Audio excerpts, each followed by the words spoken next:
तो जी हाँ गाइस, तो अब बात करते हैं एक और चक्रव्यूह के बारे में।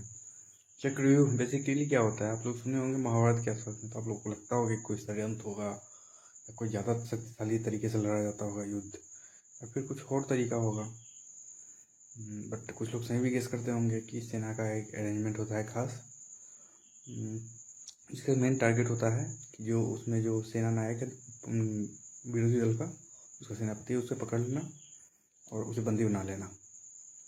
और ये रुकता कैसे है, तो सामने वाला के पास अगर चक्रव्यूह भेजने वाला अगर कोई योद्धा है तो वो भेज देगा और वो सेनानायक गुलाम होने से बच जाएगा। तो इसी तरह से युद्ध होती है। तो जनरली महाभारत में भी किया गया था पहले। क्या, जो चक्रव्यूह भेजने वाले होते थे उसे साइड कर दिया जाता था उलझाकर, और फिर वहीं और अभिमन्यु जैसा जो भेजना जानता है लेकिन निकलना जानता है, वो जाकर फंस जाता है। तो यही आजकल स्टूडेंट के साथ हो रहा है। जी हाँ, नीट एस्पिरेंट्स के साथ हुआ है, इस बार भी हुआ है, इससे पहले भी होता आया है, बट और कॉम्प्लेक्स होता जा रहा है। चक्रव्यूह आप समझ लो, मान लो एक मस्कीटो कॉइल जो होता है, जनरली घर में आपने यूज किया होगा वो। तो जिस बेसिकली उस तरह का शेप दिया जाता है ताकि कम जगह में ज़्यादा लंबाई की जाए, ताकि ज़्यादा देर तक वो जले। बस वही समझ लो, एंट्री एक होती है उसमें छेद, और उसके जरिए हम सेंटर तक पहुँचते हैं। और चक्रव्यूह में ऐसा होता था ना कि जब अंदर पहुंच जाते हैं तो सारे लोग मिलकर उसे घेर लेते हैं, दरवाजे बंद हो जाते हैं। घुसने का तरीका पता है लेकिन निकलने का पता नहीं। ये भी एक है, घुसना थोड़ा आसान था लेकिन लड़ना पड़ता था घुसकर, और निकलना खैर मुश्किल है।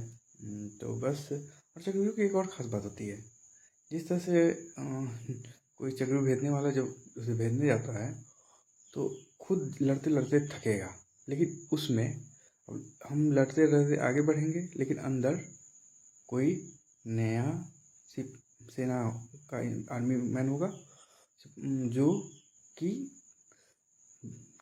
थका नहीं होगा, शुरुआत कर रहा होगा अपनी लड़ाई का। इधर हम थकते जाएंगे और उधर बिना थके हुए हमें मिलते जाएंगे, और कठिन होते जाता है अंत में। तो शायद नीट में भी ऐसा ही होता है। क्वेश्चन का लेवल ऐसा कर दिया गया है ना, क्वेश्चन रहता ईजी है, कुछ ज़्यादा नहीं। वो साइकोलॉजिकली ऐसा खेलते हैं ना, वो पता नहीं साइकेट्रिस्ट बनाना है कि क्या है, साइकोलॉजिस्ट बनाना है बच्चों को, क्यों इतना साइकोलॉजिकली खेला जाता है। ईजी क्वेश्चन बच्चों का टाइम कंज्यूम कर लेता है, बच्चों को जानता हुआ क्वेश्चन गलत करा देता है। इसका इतना ही नहीं होता, ऐसा होते होते अंत में टाइम नहीं बचता और फिजिक्स केमिस्ट्री की छुट्टी लगते हैं। इस तरह से बच्चे उलझ कर जाते हैं, और जो भेजने वाले हैं समझ लो वो निकल जाते हैं, जिन्हें अधूरा ज्ञान है वो फंस जाते हैं बीच में, और अभिमन्यु की तरह शहादत हो जाती है उनकी, शहीद हो जाते हैं। बस यही वजह हो रहा है एग्जाम में, अब नीट में बेसिकली। जेई का इतना आइडिया नहीं मुझे, बट नीट को लेकर सिंसियरिटी कुछ ज़्यादा रही है पहले की गवर्नमेंट में, अभी का तो पता नहीं। 2015 में अब मैं पीएम पर फिल्म नहीं डाला, पता चला था कि कुछ गड़बड़ी हुई थी तो रद्द कर दिया गया था, कैंसिल हो गया था AIPMT एग्जाम, उसके बाद नीट। और मैं इसमें शिकायत भी करना चाहूँगा गवर्नमेंट का कि कर क्या रही है यार। पहले हुआ करता था कितने सारे एग्जाम्स, अब 2014 के और 15 के मैं बता रहा हूँ। AIPMT, AIIMS, JIPMER, arm force medical college के अपना एग्ज़ाम हुआ करता था, और उसके बाद नेवी वाले लिया करते थे।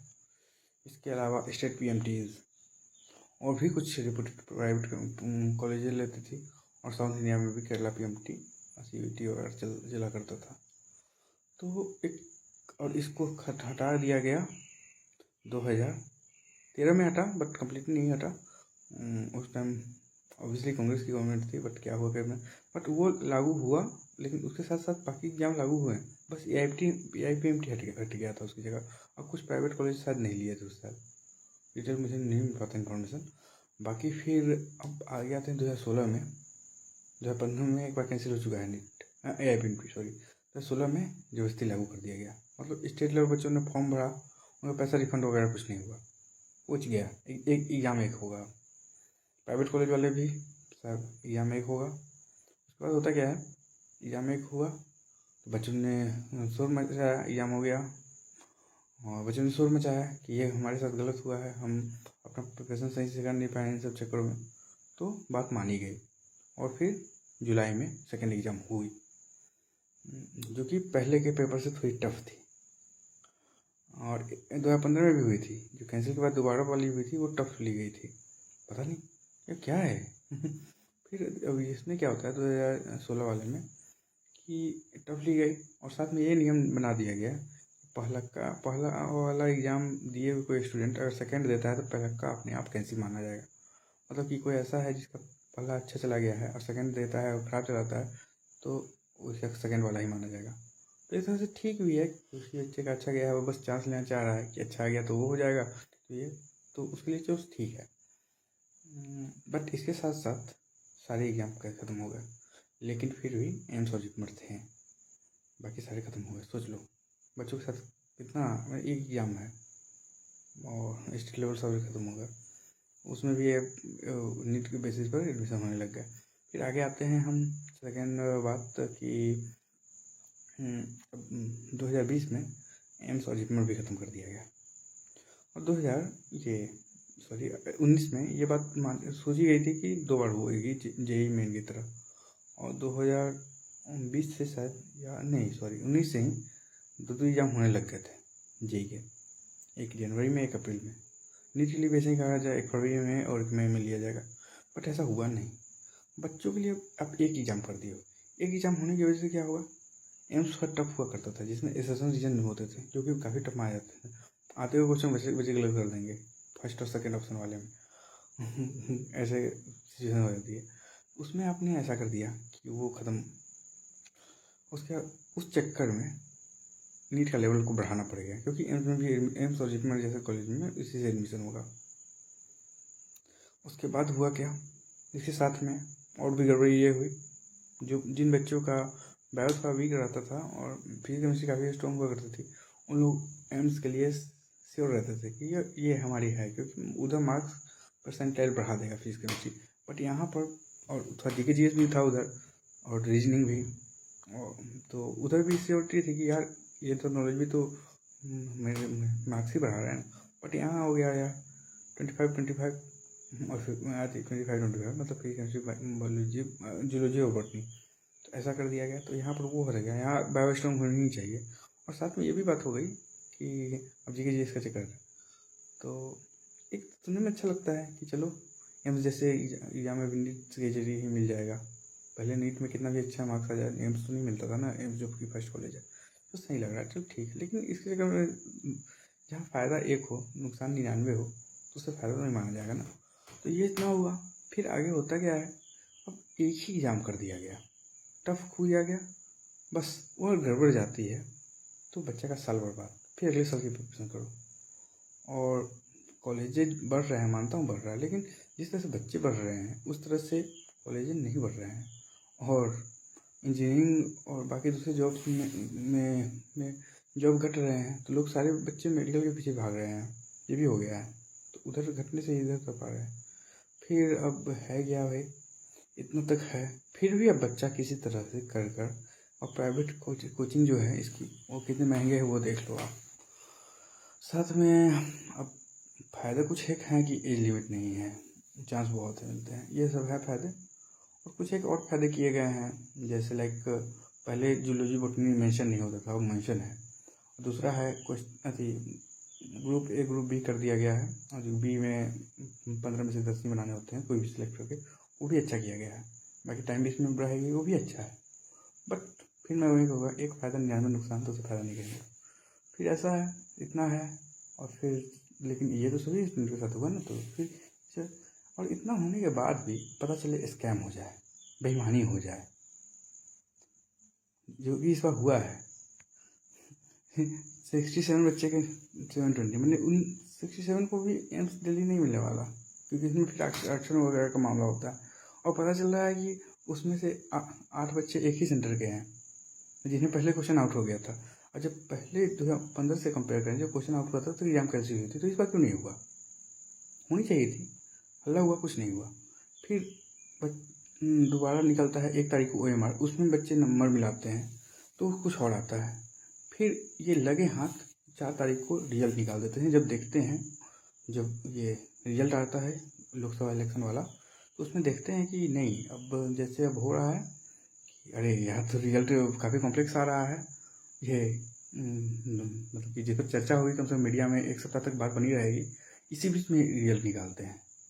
अब मुझे समझ नहीं आया, इससे पहले पिछले साल लगभग 40 दिन पर रिजल्ट नहीं दिया था इन्होंने, ऑलमोस्ट 14 तारीख के आसपास आ गया था, 15 के आसपास। हाँ, उसके पहले 50-50 दिन लग रहे थे रिजल्ट देने में। इस साल 1 महीने के अंदर में ही दे दिया, वो भी ऑफलाइन एग्जाम का। सही है यार, क्योंकि देश में इतने सारे काम हो रहे हैं, चुनाव वगैरह हो रहे हैं, जिसके कारण काफ़ी चीज़ें लेट होती है, और इस बार ये फास्ट हो गया, वाह। और सेम लोकसभा इलेक्शन के रिजल्ट वाले दिन ही, क्यों? सब चाल थी ताकि ये बात दब जाए। वो तो भला हुआ जो तो 719 718 नंबर आए, जो कि पॉसिबल ही नहीं है, क्योंकि अब वहीं सब जान रहे हैं +4 या -1 होता है, तो ये समझ नहीं है, 3 और 2 का चक्कर नहीं है ना। तो वही है फिर, और इसके बाद भी, उसके बाद और पता, और इसके नहीं, अब रिजल्ट इतने दिन बाद आते थे, उसके 20-25 दिन बाद, पिछले साल 22 दिन बाद अप्रोक्स काउंसलिंग स्टेट में शुरू हो जाते थे कॉलेज की। इस बार आज से ही, मतलब कि कल से ही मैं बता रहा हूँ, शुरू हो गई। रिजल्ट आ गया, उसके 2 दिन बाद से काउंसलिंग शुरू हुई। वैसे स्कैम नहीं लग रहा आपको? इतनी जल्दीबाजी क्यों है? और पूछने पर बताते हैं कि हमने उसे ग्रेस दिया है। किस बेसिस पर ग्रेस दिया है? क्यों दिया यार? और दिया तो सब बच्चों को क्यों नहीं दिया? सबको दो। फिर तो जो जिसके 720 आए उसे भी दे दो ग्रेस, 1000 नंबर कर दो उसे। पर ग्रेस में कितने मार्क्स देते हो? 130 के आसपास ग्रेस मार्क्स देते हो, ऐसा कैसे होता है? तो ये प्लीज़ इस पर सभी लोग इस वीडियो को वायरल करो। मेरे चैनल से कुछ लालच नहीं है, ताकि ये चले सरकार तक ये बात जाए। और एक काउंसलिंग स्टार्ट हो चुका है असम का, शायद ये क्या है पता नहीं, असम का भी मिला हुआ है। और कुछ लोग या कुछ स्टूडेंट भी जिनके अच्छे मार्क्स आ रहे हैं, वो कह रहे हैं नीट कैंसिल नहीं होना चाहिए, क्योंकि उनके अच्छे मार्क्स है तो वो, और नीट का तो ऐसा एग्जाम है कि आप अगली बार दोगे, पहले टाइम भी मिले, पिछला एग्जाम अच्छा भी गया हो, फिर भी गारंटी नहीं ले सकते कि उतना आएगा, क्योंकि नीट एग्जाम ऐसा है कि साइकोलॉजिकली खेला जाता है आपसे के साथ। तो और साथ में क्वेश्चन का भी कोई ऐसा पता नहीं कहाँ से क्वेश्चन बनाया जाए, भले रहता है सिलेबस से, लेकिन बट घुमाया और उठापटक बहुत होती है क्वेश्चन में। तो बस यही है। तो बस वो अगर कह रहे हैं कि नहीं, तो भाई एक बार बोलूँगा, आप अपने फ़ायदे के लिए इतने लोगों का नुकसान मत देखो यार, आप समझ लो यार। जब इतनी बेईमानी चलेगी ना, तो आगे जाके आपके साथ भी बेईमानी होगी ही। आप भले आज सिलेक्ट हो गए हो, लेकिन आगे जाके इसी बेईमानी वाली चीज़ों में बेईमानी ही होगी, इसका परिणाम निकलने वाला नहीं है। मानता हूँ कि घर बैठे नीट कैसे बोलना बहुत आसान है, और आपने मेहनत की है, आपके मार्क्स आ रहे हैं, बट एक चीज़ गौर करो, बाकी बच्चों का क्या हुआ? उनके साथ तो न्याय हुआ ना? आपके सब गिरफ्त मिलनी चाहिए नहीं, आपको भले आ रहे हो, लेकिन एक बात छोड़ो, कहना आसान है मेरे लिए भी, बट फिर भी आप थोड़ा सोचो। और आपने मेहनत की है, तो जरूरी नहीं कि अगला एग्जाम खराब जाए, कुछ भी हो सकता है यार। सो एग्ज़ाम कैंसिल की जाए। मानता हूँ मैं कि काफ़ी रिस्की है, लाइफ है, डॉक्टर बनाने वाला एग्ज़ाम है, काफ़ी मेहनत करते हैं चांस लोग, बट फिर भी प्लीज़ वीडियो को शेयर करो, लाइक करो, जो करना है करो। मैं कॉपीराइट वगैरह नहीं लगाऊँ, जहाँ शेयर करना है कर दो डाउनलोड करके। बस थैंक यू, इतना ही कहना चाहूँगा। कुछ एक बात छूट गई हो तो कमेंट में पूछना, बाकी सब लोग को बोलो इस टॉपिक पर वीडियो बनाने को। सुप्रीम कोर्ट तक जो बात जाए, कैंसिल हो एग्ज़ाम, दोबारा एग्ज़ाम हो, या फिर जो ये ग्रेस वगैरह दिए वो सबको दे, बस ये मैं कहूँगा। हाँ, जो दिया है तो वो सबको दे ना। पल्ला झाड़ रहे हैं किसी से बोल कर, न्यूज़ वाला न्यूज़ नहीं उठा रहा है, बस चुनाव के अलावा उन्हें कुछ लग नहीं रहा है। बट ऐसे में भविष्य खतरे में है यार, क्या होगा? सब कुछ बिक ही गई है, बेईमानी हो गई है, भ्रष्टाचार है सब कुछ, क्या करोगे? जो पैसे वाले हैं पहले एम्स वगैरह में करते थे तो उतना नीट में बेईमानी नहीं होती थी, अब तो सब एक ही एग्जाम हो गया, तो इसी में बेईमानी सब चल रही है। तो बस प्लीज़ नीट को कैंसिल करवाओ।